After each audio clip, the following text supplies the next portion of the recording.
Hello and welcome to my YouTube channel. My name is Melvin Way. You can search for my name on Google or YouTube at any time to find my channel or my videos. This is a plant growing series about growing mango seedlings in plastic tubes, of which I'll only do one because the seeds are very large and two of these or more would be very cumbersome.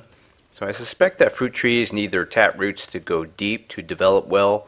This is my fourth mango seed germination growing attempt, and in the past I always failed after the initial set of 6 leaves. So the inner diameter is 2.5 inches wide and the tube itself is 3 feet long. I want to see if a deep narrow tube makes a difference over your typical wide and shallow pots, because in the past with my first series even I saw that the tap roots had gone very deep and hit the bottom of the pots, and then growth stunted after the first 6 leaves and the 7th leaf just couldn't grow. So I'll use some packaging tape here to finalize the sealing of the bottom. It's very simple and I can poke holes in the bottom for drainage later, but we'll cross that bridge when we get to it. For now, it's very simple and quick. So the tube cost maybe $10 on Amazon, and I have here 2 Peruvian mangoes. I'm going to eat these, enjoy them, and choose the better of the 2 seeds. So these are beautiful ones. I typically choose mangoes that look like this, that are more ripe. They take a very long time to ripen if they're fully green. So I always go for the really pretty red, yellow, orange ones. So use a kitchen knife that's sharp to gently shave the sides of the seed coats covered in pulp, and soon enough you'll reveal the inside of the seed coat containing the seed.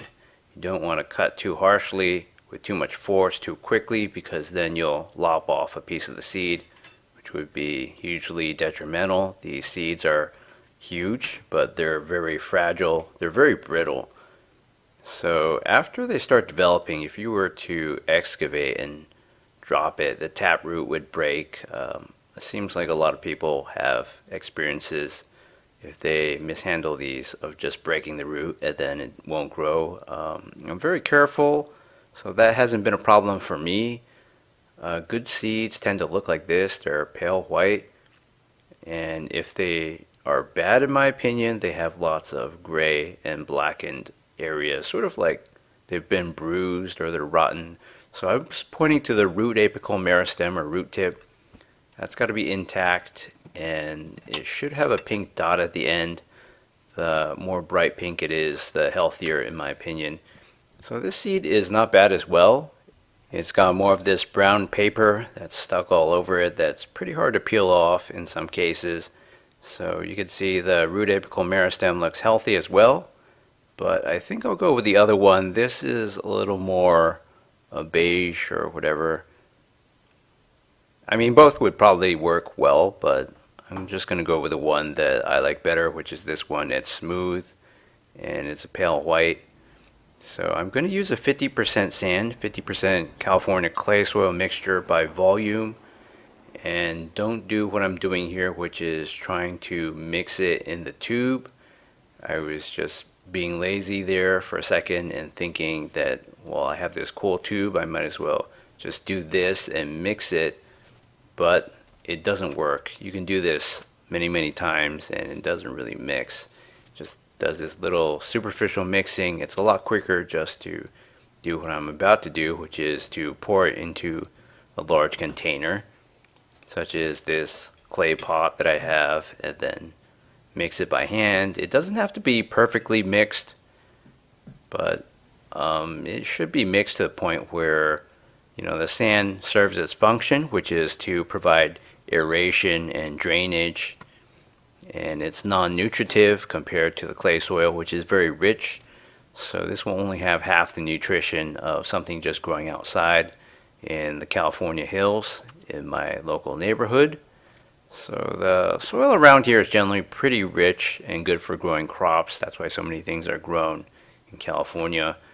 The reason I'm not using 100% clay soil is because I read that mango trees actually can thrive in poor soil, And seeing as how clay soil is very rich from around this area, using too much of it might actually not do anything good for the plant. I just want to provide aeration. So the sand particles are very large. The clay discs are tiny, microscopic. They fit in between the spaces between the sand grains. That's why what I mixed in that pot lost a lot of volume and didn't even fill up the tube. So I had to get some more later on. So I'm planting with the root tip in the middle, facing down, because I figure the root can be very long very quickly, so it'll reach down more than a foot very quickly, whereas the shoot only goes up a little bit. So don't try to push the seed down there into all that soil and sand. You might break it. Just bury it like a third or halfway down, and then put some soil on the top. So I figured that the shoot system should have less of a distance to grow up, because that's one that's far shorter. So I sprayed some distilled water from my spray bottle over there, and it took a long time to soak down just even that deep. So I can give you a demo. Basically, it's sort of what I anticipated with this compact clay soil and sand mixture. It takes water a really long time, although I really expected sand to be able to wick away some of that moisture downwards much quicker. So this is my thermometer hygrometer. It tracks 24 hours all time. So I haven't had it for a very long time. That's why the all-time temperature and humidity ranges aren't that wildly divergent, but I'll have that in the background to give you the stats. So it's about in the 70s, and as long as the seed is moist, it doesn't matter how deep the wetness goes. So I can really take my time with that, but as I noted before, the taproot can go deep very quickly, so I definitely don't want to dawdle for too long either and just leave the bottom dry for weeks, because if the taproot gets there, then it has no water to drink. It might stunt the plant's growth. So it's day 6, and as you can see, there are some air pockets in there. I don't really know why or how those formed. I think when you wet this or moisten it, the soil and sand sort of clumps together. Temperature is a little bit warmer now. Many people warn that cement forms when you mix sand and clay, and I really haven't seen that to be the case here. So with no evaporation from heat or light, I've had this at just room temperature in the spring. You see that crack just formed, so I can see the top of the seed there. Maybe I should sprinkle a little bit of sand or some clay soil on top just to make sure it's adequately buried. I didn't want it to be buried too deep. So 8 hours later, the entire soil mass is now wet all the way to the bottom, so it only took a little bit of extra water, as I just showed you from the spray bottle, to get all the way down there.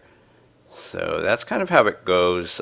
Clay soil is really resistant because it's so compact when it's bone dry, but as you water it, eventually water will go throughout the whole thing very quickly.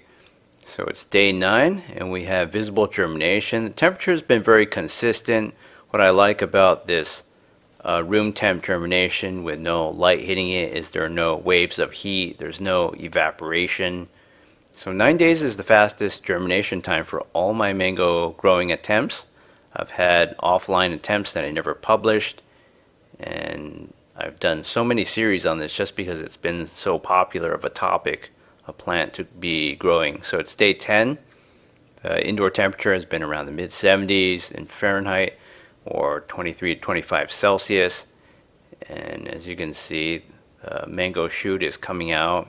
It's characteristically pink and beautiful, as in all previous attempts. So warmer nighttime temperatures, very consistent temperatures, lead to faster germination.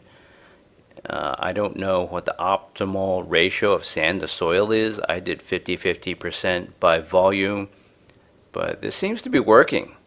So in the future I might try this again, unless I find something better. So this is also on day 10, but 14 hours later. I was very excited because the rate of growth was very quick. So as you can see, the shoot looks like this, and it's got a little bit of debris on it. I think that was just something in the soil. It's not that a spider spun a web already or something like that. Hopefully not. But it's just kind of drifting around, and that'll just come off with a piece of tissue. I'll water it. I think the mango leaves are very fragile at this point, so you definitely don't want to be bumping into it with anything because you might just break the leaves off. In general, the mango seedlings from seed all the way until this stage are very, very fragile. So wetting is still painfully slow whenever you spray a little bit of water like this. Due to the low surface area and the nature of the clay soil, it just kind of sits there, and you had best go do something else while you wait for this to drain in there. But eventually it does. You can see the air bubbles coming out. So this is the end of day 10. 10 hours later.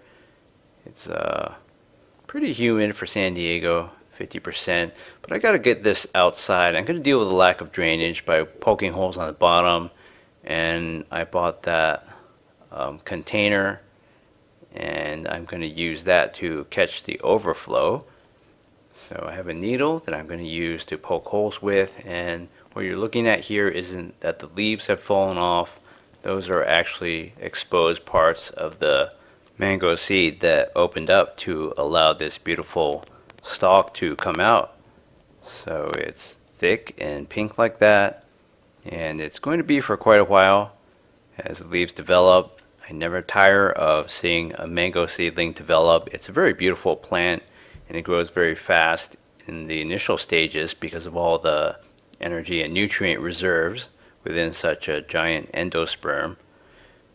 So the needle is wet, the moisture has reached the bottom, there's mud on it, and these interesting patterns have formed from all the shuffling and whatever is going on due to the moisture in there. So it looks very pristine now, but I expect things to start growing because they're exposed to light like that. So it kind of looks like a baby bean sprout. It's some kind of weed. So it's day 11. I had to get my setup onto the balcony. After the shoot appeared, I wanted to get natural light. I learned from my indoor growing attempts with LED light panels that that's not a great long-term solution. At least it wasn't for me. I'm sure there are some inveterate indoor growers that use LED panels or fluorescent bulbs and reflectors that are much better at that stuff than I am. So this is a very makeshift solution.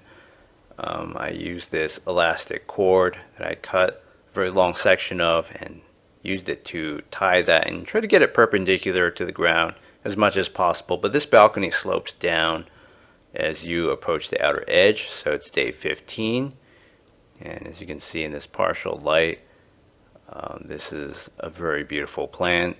It's very attractive at this stage, and things are just getting started. So there's a lot more growth to come, and it really accelerates if things go well.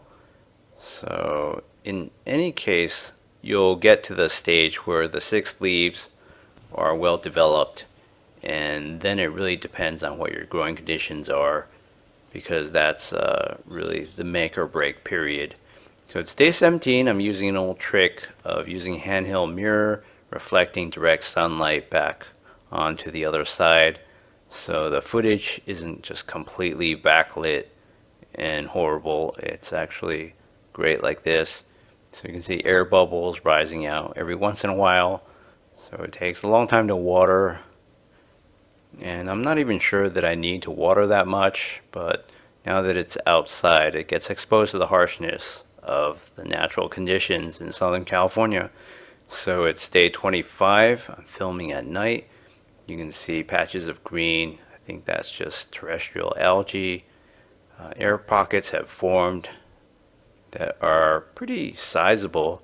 I suppose those help aerate the roots. You can see some lateral roots growing on the sides. I've seen this both in my air growing / towel setup from a previous failed attempt where I grew a mango seed inside a Snapple bottle for 98 days indoors. So this one's developing a little slower, I think due to not having an LED panel shooting red and blue light at it, which are the wavelengths of light that plants need to develop and flower. So at this point, the leaves are red, and even though I had a record start, I believe this is a little slower than the 98 Days series, the third attempt where I had it just growing inside a closet. So it's day 33. I brought this indoors and I'm shining my LED panels on it, the ones I use for videography, not for growing. So it's got patches of algae. They look kind of gross because it reminds me of mold, but maybe that helps with decomposition. It's unavoidable because you have this clear tube and lots of light reaching all the dirt that's on the outer portion of it, of the inside. So you can see there's a lot of roots and root tips growing there. I have no idea how deep the taproot goes. Maybe it goes halfway down the tube already. The little seedlings are trapped in these air pockets. These are just from little weed seeds that germinated, that are native to California. I have no idea what species any of those things are. They're just tiny. So under the bright LED lights, you can see the little bug bodies and dust. So these leaves aren't that clean, and it's kind of grossing me out. I'll find a way to wash that stuff off and prevent all these pests from spawning and infesting my plant. But aside from that, the mango seedling is in this beautiful red going on yellow phase. So it's one of the most attractive phases of a seedling's development. This leaf is a real beauty.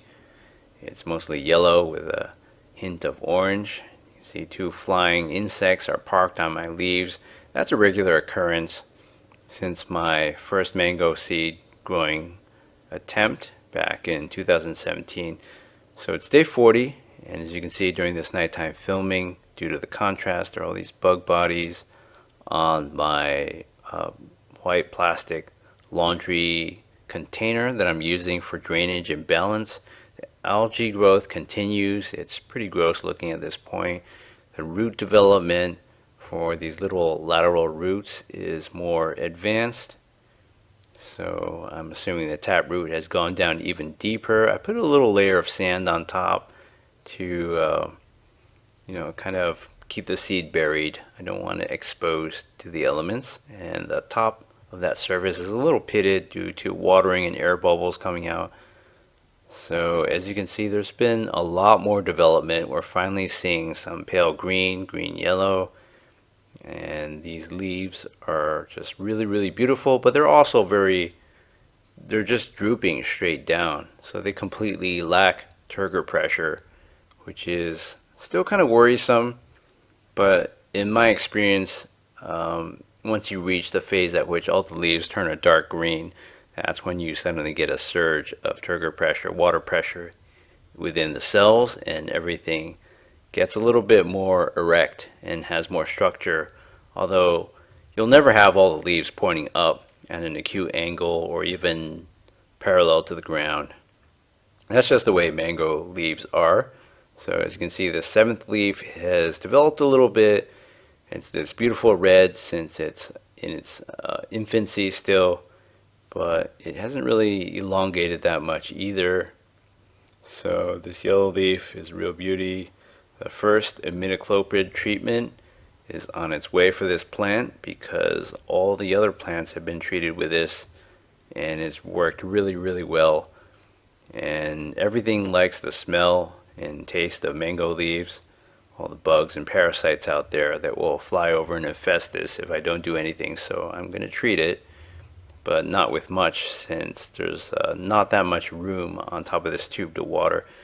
So it's day 45. You can see the algae development is very considerable. Hopefully that helps break down some of the organic matter in the soil. Although I think that the clay soil is already very, very broken down anyway. So I followed a suggestion to mist my plants, and I did it with my distilled water spray bottle.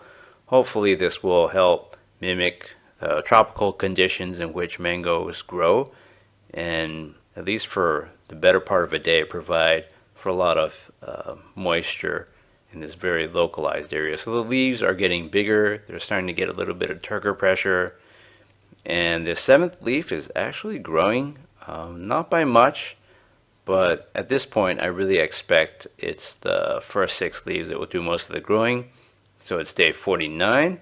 The original 6 leaves, the first set, are all light green and giant. So this is the way it always goes. You just have 6 leaves and they never develop symmetrically. And in previous mango growing attempts, I never got my leaves actually to be this big, not even in the indoor ones. In all of my mango growing attempts, I've always seen some leaf twisting and warping at this stage and later on, because the leaves get thicker and they don't grow completely evenly. So there's a little bit of a ruffled effect. I don't know if that happens in the wild. You can see the shoot apical meristem with more leaf primordia developing. Hopefully 8th, 9th, and 10th leaves are on the way. So this is my second application of imidacloprid because I've seen so many fallen bugs from my other plants that it's worked really well, and I don't want this to be the only plant, especially being the most precious one to me, to perish from an infestation. So it's day 52. The leaves are yet greener, bigger, and more erect than ever before. There's a lot of turgor pressure. Everything looks really healthy right now. This is my second misting with distilled water, and hopefully that will spur another few days of fast growth. And I won't be able to mist every day or even close to that, but I think every once in a while definitely can help wash the leaves off, because in the places where these things grow naturally, it just rains a lot. It's in tropical zones typically. So the leaves look beautiful, and I look forward to many more days of growth. I look forward to a second set of leaves coming out, or if they come out one by one, that's fine too, but I think I'm actually succeeding in growing this for a change. I'm super excited about the growth progress, and I look forward to accelerated growth in the coming days. Thanks for watching, and please stay tuned for further updates. Alright, it's day 59. It's late May 2019. The 7th leaf that you see on the right of the center here is a yellowish green. It's maturing, but like in previous growing attempts over the last 3 years, it remains very small compared to the first set of 6 true leaves.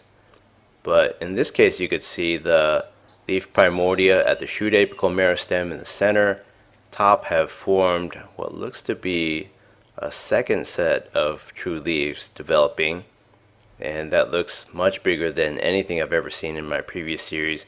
You can see some little bugs on these leaves. Bugs just love the smell that exudes from mango leaves, and they constantly will fly over and land on it.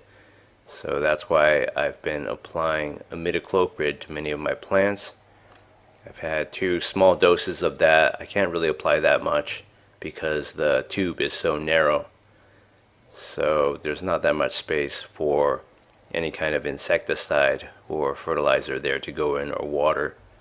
So this method is very limited in that respect, but so far it's given me more success than any of my other mango growing attempts. So I'm really happy with that.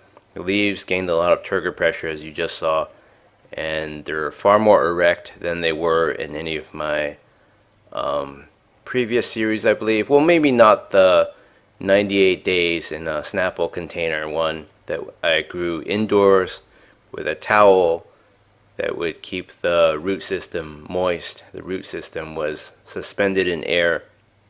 So in that series, because I had an LED panel overhead, the leaves were nearly parallel to the ground. You can see my thumb reaching up there for a height reference. So this seedling is the biggest I've ever gotten, I believe. And on day 69, I found out that the roots had reached halfway down the tube. This was the deepest one I can find.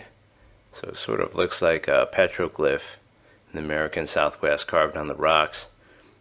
And I'm always amazed at how beautiful the roots are. They're always a dark, charismatic red.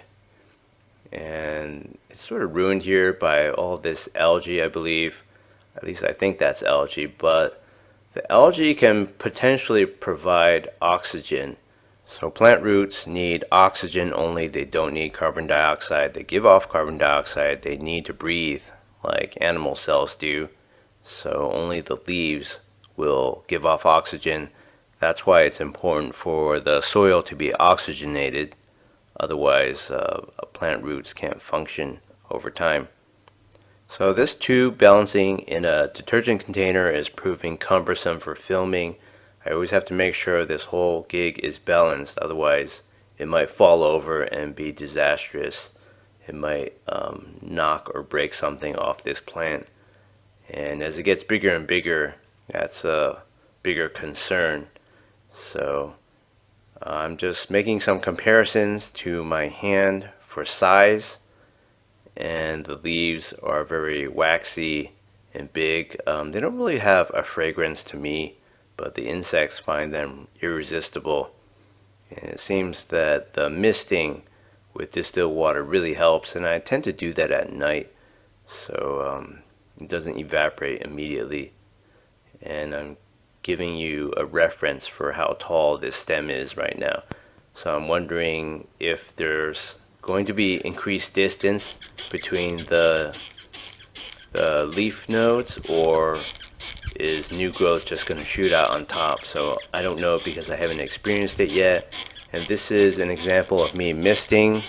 So I'm spraying distilled water, and I make sure I get it from different angles, especially the undersides where all of the spider mites hang out. But the flying insects, they park on both sides of the leaves, and this helps drive them away as well. And it doesn't hurt, definitely. I tend to do this at night, so it doesn't evaporate immediately. So if there's spider webs and other disgusting things, then you can try to use probably a cotton swab or some soft object, or a stick to gently just brush all that stuff away. So for filming purposes, I need aesthetics too. I can't just leave this and let it become a hot mess, which it will tend to become in the hot, dry Southern Californian climate. So I figure these live in tropical regions. They need simulated rain. So it's day 73. I replaced that cracked and worn wooden table that had all of its wood stain run off over time and rub off. And I replaced that with a wire rack. It's a pretty cheap one that I got off Amazon, and it's been very effective at keeping this thing balanced. So the second set of leaves on day 77 are growing along with a new section of stem. I've never seen any of this before, so I'm really excited. And I placed a runoff tray underneath and tied this mango tube to the wire rack, the wire shelf rack, in two places. So I no longer have to worry about balancing this while I'm filming it and moving it around and doing other operations. And the plant just looks dazzling at this point.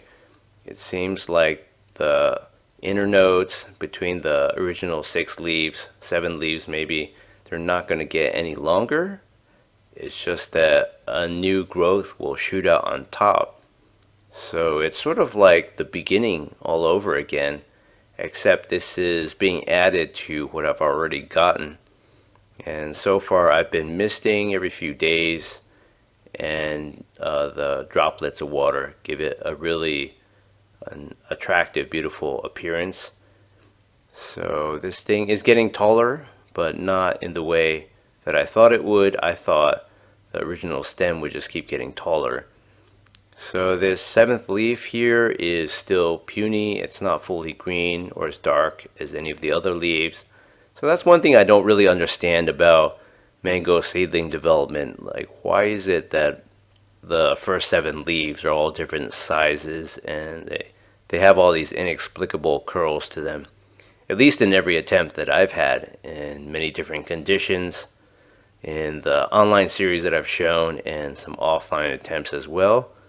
So this stem is sort of a purplish red. It's pink, you know, it's beautiful. So day 82, there's more growth, and look how tall this thing has gotten in a matter of just days. It's added easily an extra inch, and it was very hard to tell how many leaves were in the making. Maybe it's 7. It's really hard to tell when the leaf primordia are very small. So it seems like there's a little yellow one sticking off as well. I don't know if all those things will become leaves, but at least there's like 4 obvious ones. So that distance is about the same. I'm treating with more imidacloprid as I'm still seeing flying insects parked on the leaves. Even though it seems like a lot of treatments by volume and concentration, it really isn't. It's most of my other plants that get a lot of the imidacloprid treatment, and mostly it's to deal with fungus gnats and spider mites. So as you can see here, it doesn't look like there's much going on in the places that have already been colonized by these little red roots, lateral roots. I don't know how big, thick, or deep the main taproot goes. I'm under the impression from my very first growing attempt that that thing just makes a race for the bottom, and that's why I chose a tube that's about 1 meter tall. So I've been misting with distilled water every few days since day 45, since the end of episode 1, per a suggestion I got from a viewer, and I think it's really helped. And by misting after the sun goes down, well, on this balcony, this plant and all my other plants only get maybe 4.5 hours of direct sun in the morning tops, and then everything is shrouded in shade, or indirect reflected light at best. So it spends most of its time out of direct sun. Maybe that can contribute to bigger leaf growth. And by misting, the water droplets last even until the morning. There's some drops remaining despite the dry air here in San Diego County. So that stem sort of has an interesting appearance. It reminds me of the appearance of tree tobacco, an invasive species that grows all around here in disturbed soils. Its stems are that color, and the top is beautiful, although that biggest leaf that's near us, it's really paper thin. It's thinner than paper, and it's sort of a light pink. I think after a few days, the foliage will be far more attractive when it gets longer and better. But for now, that pink stem is just beautiful to look at. So always remember to spray the undersides of the leaves. Spray from different angles. That's where the spider mites reside. So I've never gotten this far with a mango seedling before. In my 3 years of trying, I've always stalled out at around the same stage as I did in 2016. So this is all very new and exciting for me. I'm very happy because of that. You can see the endosperm of the seed is exposed there. I can try to rearrange the sand a little bit or add some after I apply some more imidacloprid. And I'm only pouring this in because the first dose went in so fast. It seems like the soil, the sand mixture is finally very receptive to water. So thanks for watching, and please stay tuned for another episode. Welcome back for a third episode of growing a mango seedling in a tube. It's day 87. It's been really nice to have this metal wire rack to tie this tube up against so it won't lose its balance while I'm fiddling with it, watering it and trying to film it, etc. And the feet can be adjusted. They are loose screws, so I have the back of where we're facing now actually a little higher because the balcony is tilted. So these leaves are developing awkwardly. The second set of 4 leaves, this big one, the first mover, is already transitioning towards turning yellow, while the other 3 still retain their beautiful reddish purple tint. So these are coming along very nicely. I have no doubt that they'll get very long, but there just isn't space for them to develop, and they'll have to go through the cracks between the very large established first set of leaves, which are all different sizes. There's 7 of the original set of leaves and 1 small one that has not grown any larger since it came out. So I'm spraying with some water now, and I don't see as many bugs these days. I've removed a lot of the potting mix. You can see on the left we have the biggest leaf. They're all different sizes, and I don't think they're getting any bigger. But back to the topic of bugs, I don't see as many putative pests as I did before. So that's a great thing. I think removing potting mix from most of my plants has been a real boon. Whenever I open the sliding door these days to work on my plants, I don't notice in the hours after, for a day or two, just this surge of fungus gnats that have come in and are buzzing around the bathroom lights, etc. So to spray this, it's getting bigger and bigger. I always have to turn it and get it from 2 or 3 different angles, but I still do believe that the spraying is beneficial. It helps create a microenvironment that's very moist overnight, very humid for at least maybe 18, 12 hours, something like that. So it's day 93. You can see roots are visible on the sides of this tube, about 2 feet deep. So the root system is getting deep. It hasn't gone all the way to the bottom yet after 3 months, but it's apparent that the lack of width in the soil column isn't a factor at all in the development.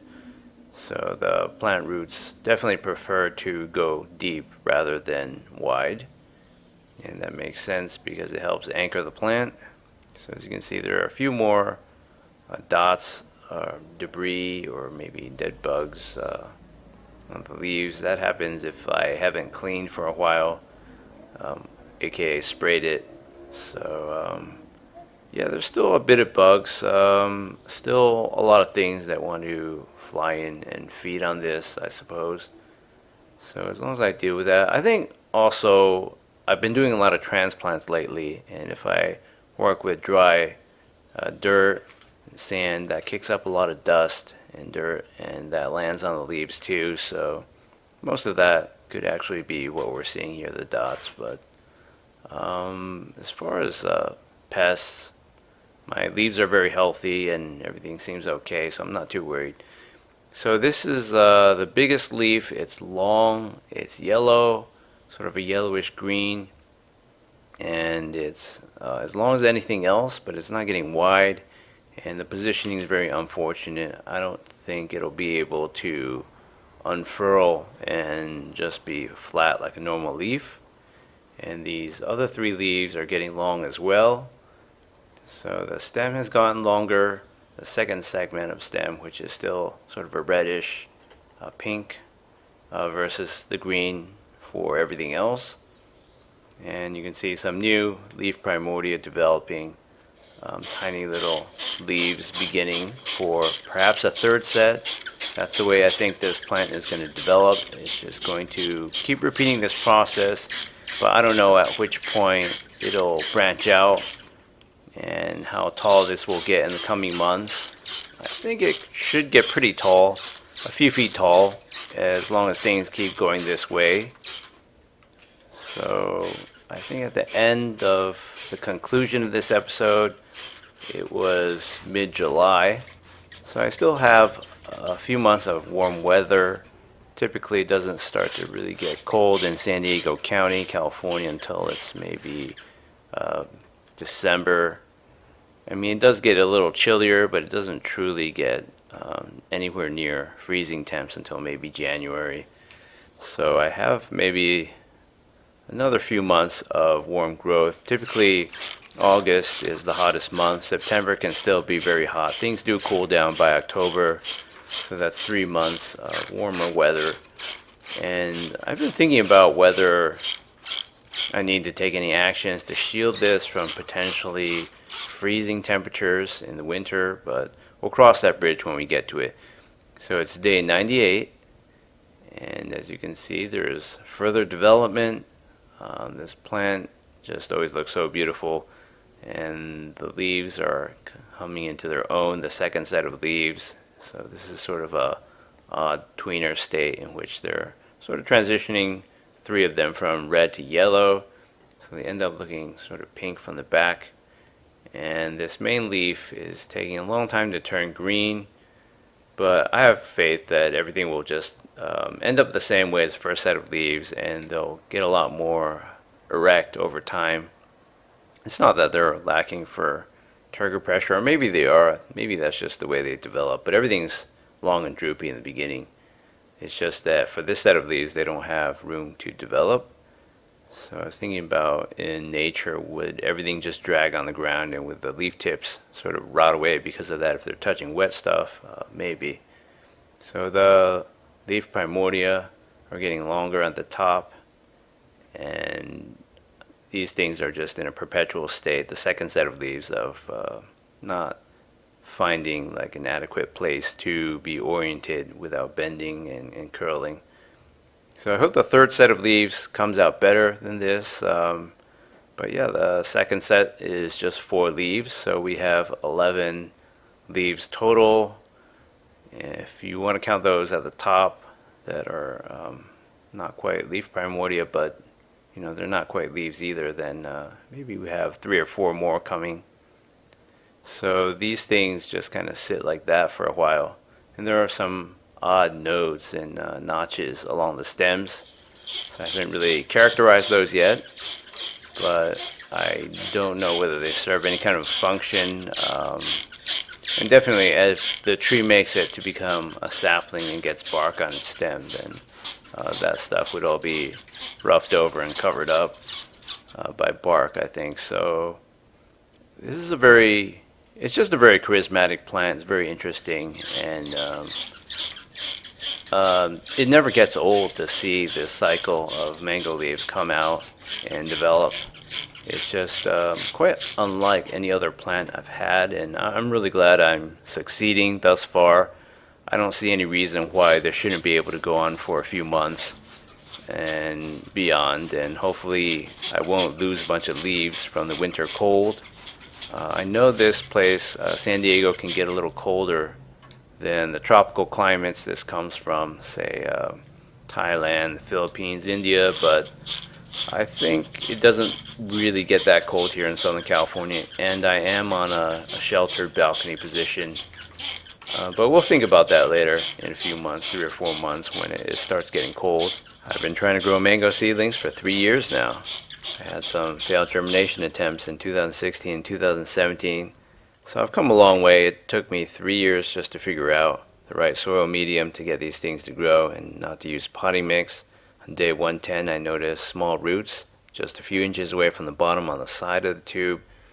That means there must be a tap root that's already hit bottom, or maybe more than one prominent root that have already gone all the way to the bottom and are probably going to start encircling around the plastic. I don't have any more room for this root system to grow, but I think some small lateral roots, minor roots, will colonize the entire tube. Wouldn't be surprised if they push the soil and sand up a little bit just due to all that volume. So as you can see here, the second set of true leaves are now a light green. They're not as dark and thick as the original 7 leaves, well, maybe except for the 7th leaf, which is still tiny and refuses to grow. So this is probably as unfurled and wrinkle free as these 4 leaves are going to get, because they just had bad positioning growing up, and they're long but they're not getting thick. I hope they do get thick in terms of width and also the leaf thickness over the coming days. But it seems like there's a set of 3rd leaves coming soon. I don't know if that will operate on a more accelerated schedule now that there are basically 10 very large leaves photosynthesizing. So you can see a notch about 1 inch from the shoot apical meristem. I don't know what that's about. I know there are things such as extrafloral nectaries on vines and stuff, but I don't know what that thing really does over there. So it seems like we might have, I don't know, at least maybe 5 leaves coming. So that'll add to the collection. I don't know how long this thing is going to keep repeating the same process. Is that how mango seedlings get taller? Don't tell me. I actually want to find out on my own. So it's always a great sight to see new leaves in progress. That's how you know your plant is healthy, when you have continuous growth and when you're not losing any leaves happened for quite a while with my Joshua tree. It seems to only lose one leaf every few months in its 4th year. So I'm going to do one last spray. It seems like maybe some of those dots that were on in the middle of this episode, maybe 2 weeks ago, they were just probably just flecks of dirt and potting mix that got airborne when I was doing all those transplants, I hope. So nowadays I don't really see any bugs on my mango, so I'm pretty happy at the result, and I hope we'll have a very uneventful and productive episode 4 coming up. I can't believe that I'm closing in on the 4-month mark of this growing project so soon already. It seems like it hasn't been that long. The growth has been very exciting, and I'm sure there's a lot more to come. Who knows how tall this will be at the end of the year. So please stay tuned to my YouTube channel for further updates. Thanks for watching. This is episode 4 of my Growing a Mango Seedling in a Tube series. It's day 115. As you can see, the stem is getting thicker. It's a nice healthy dark green. It has no defects whatsoever. The first set of leaves, there's 7 of them, with the 7th being very small, are intact. And then we have 4 leaves for the second set. And as you can see, there's a 3rd set of leaves developing very quickly, and it looks to be on its way soon. So everything looks picture perfect, except for the fact that the leaves are sort of ruffled on the edges. I don't know what causes that. It just is, and I've never seen anything to indicate otherwise. So the second segment of the stem is sort of a pale greenish gray. Reminds me of tree tobacco, an invasive that grows in San Diego, as I've said before. So I don't know how many leaves are coming out, but that looks to be a phenomenal number. But time will tell as to how many leaves it actually is. There's always some kind of detritus on these leaves, dead bugs perhaps, that were trying to feed on the mango and perhaps got poisoned by the imidacloprid. So there's a bit of a spider web here, so maybe it's not picture perfect. And there's some here too. You can see a spider living underneath one of the leaves. I think they must be attracted to the scent and the presence of many flying insects. So yeah, I'm gonna get rid of that stuff for aesthetic reasons. And yeah, so I don't want this whole thing to get overpowered by spider webs and filth, because that doesn't make for good videos. But otherwise than that, you know, if I wasn't doing a plant growing series, I'd probably just let things be for a while and be a little lazier about the upkeep. So I'm just going to use a cotton swab, a Q-tip, to get rid of this stuff. Alright, so I'm going to fast forward through that since it's not terribly exciting. Then I'll do my distilled water spraying. So I'm showing you this just because it's a reminder that I'm still doing this. I still think it might be beneficial to wash off the leaves. Mangoes aren't supposed to grow in dry, hot environments like the chaparral of Southern California. So it's day 118. And normally I'd wait a little bit longer for an update, but as you can see, the shoot apical meristem is shooting out all kinds of goodness. It's red, and the leaves are developing, and they're still folded in half and a little bit yellow and greenish.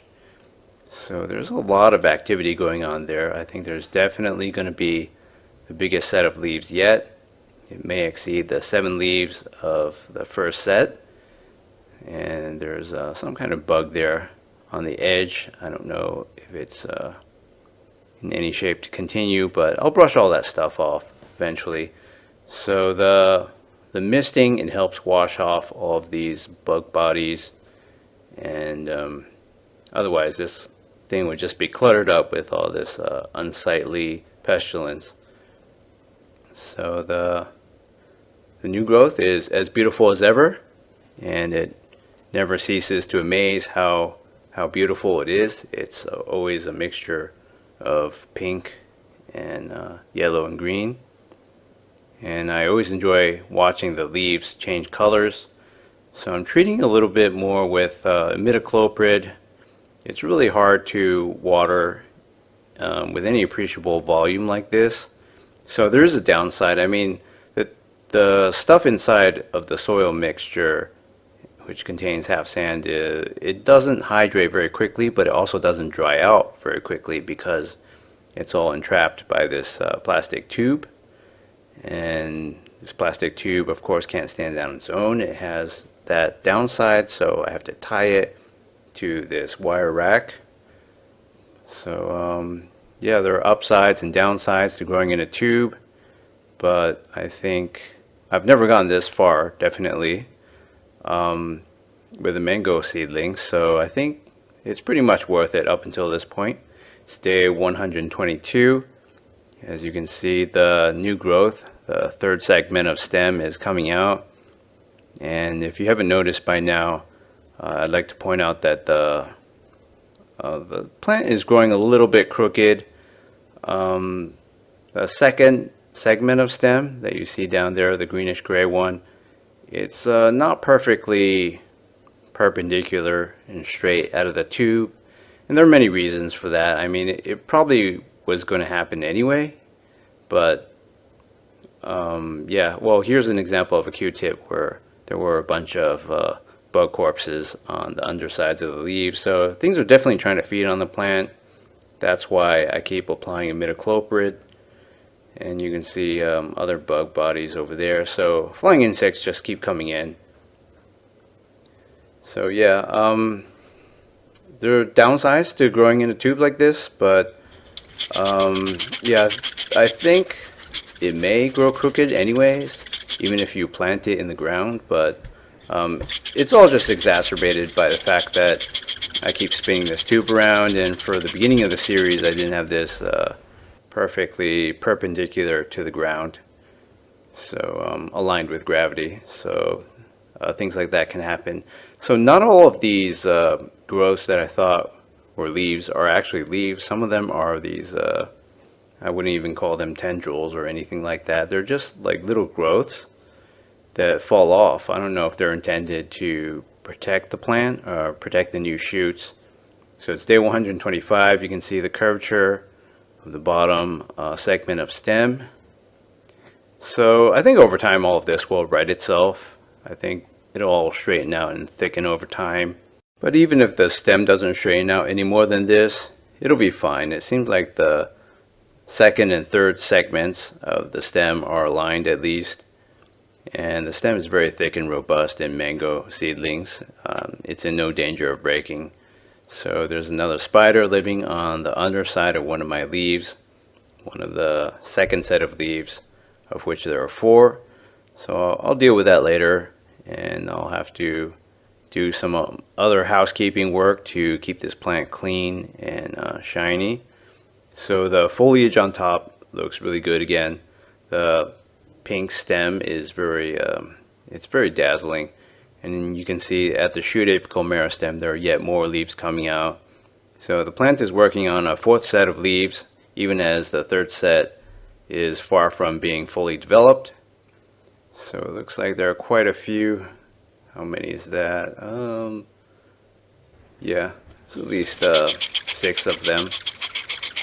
So yeah, that's 7 plus 4 plus I think 6. So it's like 17 true leaves, one of which is very small from the first set that you can see right there in the top center. And some of the other ones, like the one in the back, that's kind of small too. So yeah, I don't know why they all stopped developing, and they're all different sizes and they're ruffled and things like that. It's just the way my mango leaves always look, but I think based on videos I've seen of other people's mango seedlings, I think they get basically the same thing. So the leaves are getting longer and they're going to turn yellow, and maybe 1 or 2 of them will turn a little bit more orangish yellow first, and the rest will follow. And these are getting really long, but So far, nothing trumps the first set of leaves in terms of like breadth and size, at least for the biggest ones. I know there's a huge range of leaf sizes and shapes. So yeah, there's another notch on the stem. There are these birthmarks. I don't know what to call them. Just markings. I really don't think that's from the imidacloprid treatment or anything like that. It's just this set of leaves came out with these markings, and as far as I can tell, there were no parasites infesting the leaves. And I just don't know why they're there, but they're there. So we'll see if that happens with a fourth set of leaves. Meanwhile, spiders are constantly trying to spin more webs. It's really annoying have to keep doing this, but it just has to be done. It's quite a bit of maintenance, but this is my marquee franchise of 2019. Mango seems to be the most popular growing subject, although it's actually my avocado growing compilation over 4 months from 2016, maybe spanning to the beginning of 2017. That compilation video of that series got by far the most airtime and viewing overall. So I am trying that again, but yeah, it seems like so far I'm having more success with the mango, and this series got a much earlier start. So I'm pretty happy with the progress of this. I don't seem to be encountering any obstacles. If I didn't use insecticide, maybe I'd be in big trouble and would have lost everything basically, just based on the sheer numbers of insect predators that try to feed off of this. It's just overwhelming. So it's day 137. I've put some weed clippings that I harvested while I was on a hike with a friend and put them on the top. I'm sure this will lose a lot of mass as it desiccates, but the idea is that you have your decomposing organic matter on the top, not commingling with the roots. So the fungi within that form symbiosis with the roots of your plants will reach up there and help decompose all that organic detritus and bring the nutrients back down. So you can see the leaves are coming into their own.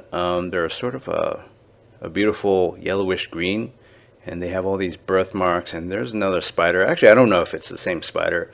I probably just didn't deal with that the last time. Take a lot of footage of my plants, and sometimes I just forget for a moment what I did or didn't do. So this thing is getting pretty tall. It's well over a foot.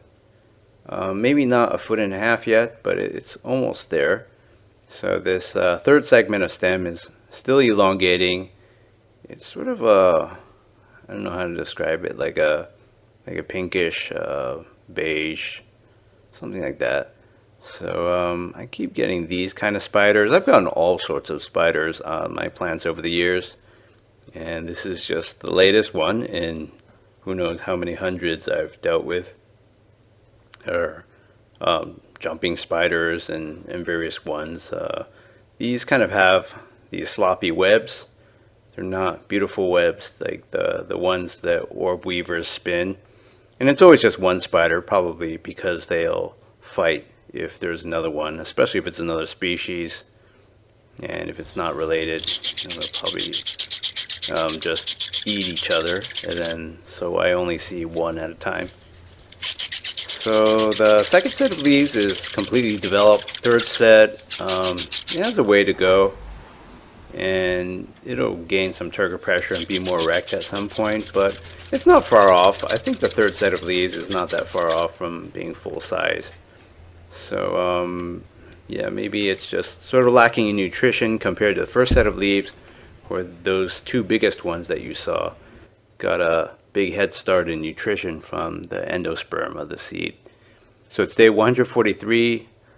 There's a lot of mass loss in the detritus that I put there, so I could put more weed clippings. I should get something a little hardier, say fennel clippings or something like that, something that has more bulk, because it always dries out and loses a lot of mass. As far as how long does it take for nutrition to get from decomposing organic detritus on the surface back into the plant, sources will vary. I've heard that it all gets recycled in as little as 60 days, which implies longer than that. It's definitely not punctuated. It doesn't happen all at once on, say, day 53 or some arbitrary number. It's probably more like a trickle that lasts for a very long time. So I don't think it happens in days, but it probably does begin in days. And over the next few weeks, nutrients will get in. So this plant might not be living off its endosperm anymore. It's hard to tell because I'm not going to dig in there and find out, but you can see again these birthmarks sort of look like miniature microscopic cigarette burns. And you can see the leaf primordia coming for the fourth set of leaves. I don't know when that's going to happen, but maybe give it another 2 or 3 weeks and it will.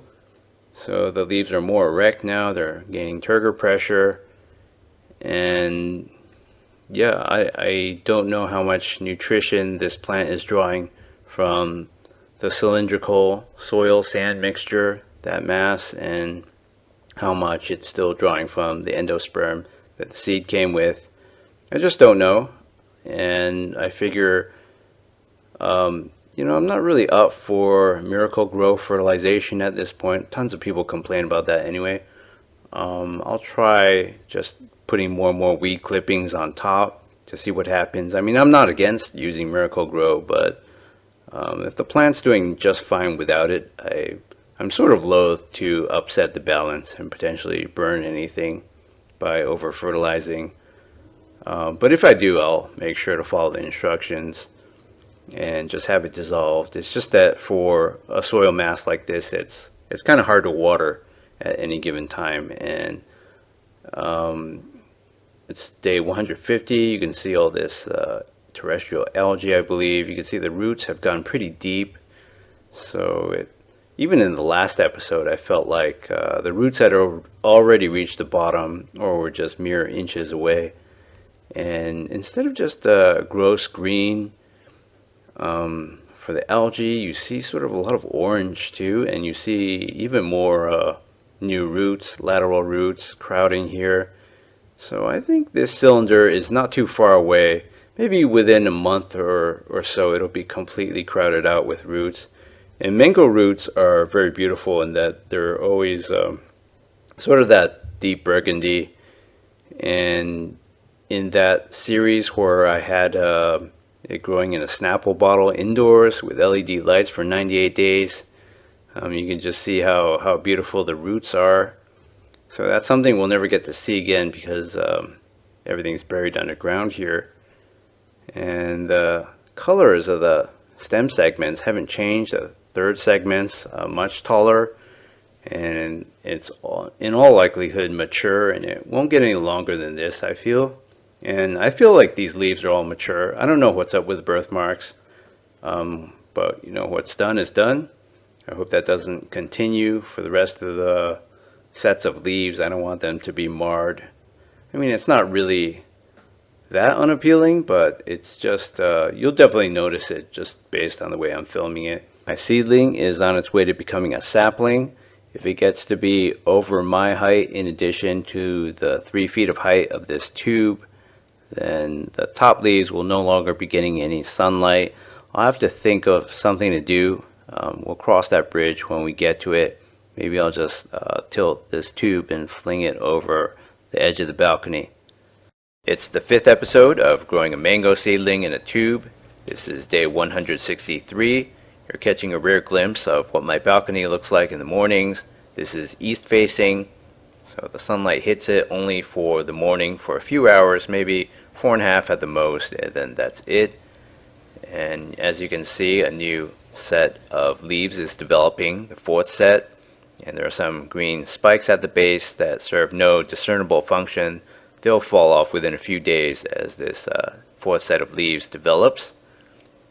So it's day 166. I chopped up most of my dragon fruit that you can see there on the left in the background. It wasn't growing right. It was growing laterally mostly, as most of you said, I would need to prune away those offshoots. So I don't think I'm going to continue that series. I'm just going to use it for fertilizer, and it's not worth a transplant at this point. It seemed like a really promising plant, but I want something that grows like a tree, and that doesn't. Probably if you trim a lot, you can get it to be tree-like. So what I'm doing now is I'm watering this catch tray at the very bottom, because this column of soil and sand mixture is just a real bear to water. I can only water a little bit from the top like that each time, and the organic material, leaves, stems, and now dragon fruit have decayed very quickly, much faster than I thought it would, and that's providing nutrients, no doubt, as we speak, and will continue to do so, but it takes a lot of time and effort to get the water to soak into the middle of the column there. So as you can see, the segments of the stem are different colors. Between the second and third set of leaves, it's sort of like a mild pinkish purple still, and the fourth set of leaves is coming in, and they've all turned red. The stem is mostly red, pinkish. It's very beautiful as always. And as you can see, there are those burn marks, birthmarks of the third set of leaves.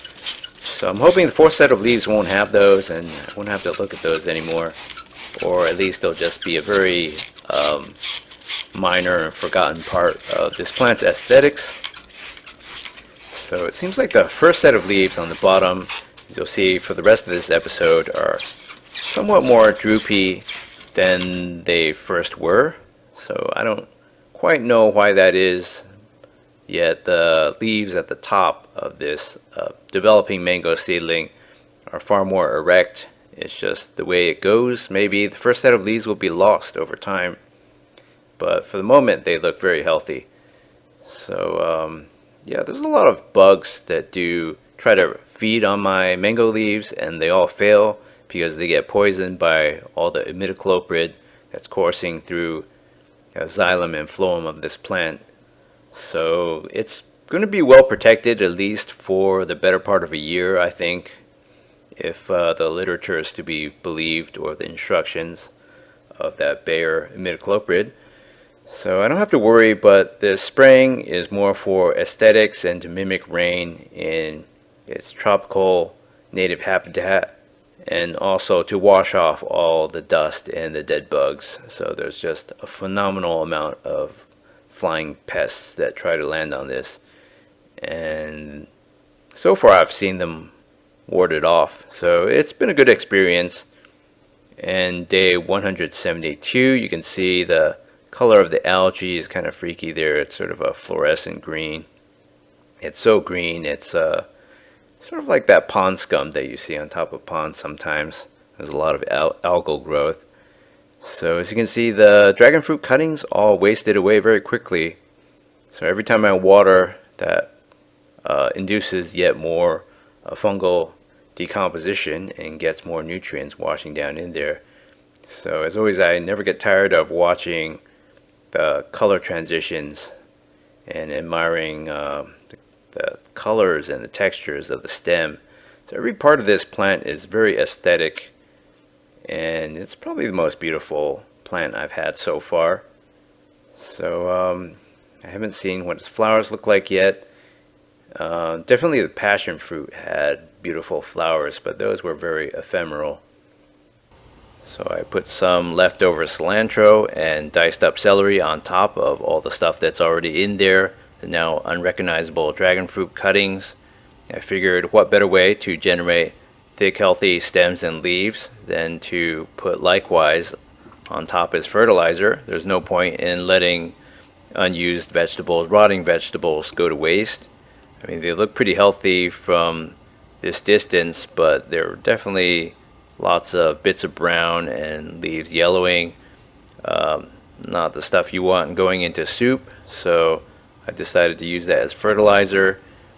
So as you can see, it's very hard for liquid to be absorbed in there, and maybe going back, if I could change things, I'd make the sand composition, maybe 2/3 sand or even 75% sand, so I could just water this thing a lot quicker. It would dry out faster, but I think the benefits would pay off. Although I think this plant has done just fine with 50% sand, 50% clay soil. So the new growth is dazzling as always. There's just no other way to describe it other than to say it's beautiful. And I love this phase the most, when everything is sort of pinkish, reddish with some purples.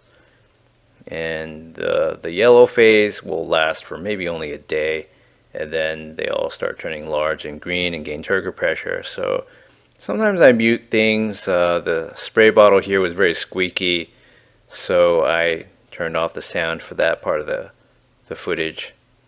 So if there's like dogs barking or planes going overhead or trucks idling, kids screaming, neighbors making noise, I just cut out the sound there. I actually don't need to have sound for any of this because it's a plant video and plants don't really make sounds. They typically don't. Although there are some events that may make sounds. But yeah, I'm just leaving you to the sound of my voice right now. So because the background noise or the squeaky water bottle was annoying. So it's day 177. You can see the freaky algae has gotten even freakier. It's just a fluorescent green at this point. And we have some bits of organic material that are fresh on top of that, but they'll soon look like everything else in there, just desiccated, completely reduced in volume. So as I was saying about the sand and soil mixture before, on the other end of this metal rack table, wire rack table, is a tube that I have some avocado growing in, or had. So that was my second serious attempt. First attempt was in 2016, it's now 2019. So my avocado series ended, it died, and some of you have already guessed that it wouldn't succeed in those conditions. I thought it was going to succeed, but I think the oxygen levels are just too low, even with 50% sand in there. As you can see, there are more bugs trying to cling onto the ankles of my mango seedling, and no matter what I do with my fingers here, they're just going to obnoxiously refuse to leave and just crawl to the other side. So if they try to feed, they'll get poisoned by the imidacloprid. But I can make them go away temporarily, but they're just going to hang on here until they perish, basically. They've made this journey to my third floor balcony. They might as well see it out to the bitter end, I think. So the foliage is turning a little bit yellow. I love this phase too. When everything is like pure yellow or nearly pure yellow, that lasts for maybe a day or so, and then it turns mostly green. So it's day 181. We're going to examine this thing from the bottom up. So it's kind of hard to see, but I think that might be a white bit of root, although everything else is the standard sort of purplish, dark purplish red. They're very beautiful, but the algae here is just gross. And there's orange patches, there's sort of orange yellowish patches, light green and dark green. It looks like the top of a scummy pond or lake. Very stagnant water looking. But maybe it provides oxygen for my mango roots. It's photosynthesizing clearly. And yeah, it's definitely algae. Yeah, and I'm sure there's fungus in there, like mushroom fungus bonded to the roots, and that's what's mostly eating up the nutrients from all this dead stuff on top. So I sprinkled some more stuff in there, leaves from various weeds and leftover vegetables, other plants that I didn't want, things that I found along hikes. So it was a great variety. The nutritional profile is no doubt very good. And this first set of leaves is lost a lot of turgor pressure. So yeah, I think that might get lost eventually, but for the time being, it's still very beautiful to look at. And this thing is 4 stories tall now, so to speak. The new growth is longer. It's going to gain some turgor pressure very soon. But it's at this phase where it's sort of like got this residual pink. It's got yellow and a little bit of green tint in there as well. So yeah, it never gets old. It's always putting on a show, this plant, and it's just mesmerizing. Pretty much the only aesthetic flaw I can point out with this plant is right before the leaves become wavy because they grow out too long too fast before the new stem segment can elongate, and if they're trapped in a bad position for a few days, they just end up misshapen. So at the 6-month mark, I have 24 leaves. The plant is 55 centimeters or 21.5 inches tall. I'm sure that in the future some viewers years from now will say, well, mine was 3 feet tall, mine was 4 feet tall or 5 feet tall at 6 months. I don't think it's a fair comparison unless you grew it in exactly the same climate during the same seasons, the same way, and had the same weather. Especially not if people grew them in the ground versus I have very limited soil mass and sunlight in this tube. So the conditions are different for everyone. It's not a contest between the viewers and myself. And as far as I'm concerned, this is a great success. And for a 3rd story, a balcony in San Diego that's east facing and only gets 3 or 4 hours of sunlight a day for most days of the year, I'll take it. So there's no telling as to how big this thing can get in this very limited soil mass, but the tube has been a winning method so far for me. I don't know at which point the growth will start to slow down or stagnate due to the constricted soil volume size, but I'm willing to bet that it'll get a lot taller than this. So I can't wait to see what's in store for the next few months. Please stay tuned to my YouTube channel for further updates, and thanks for watching.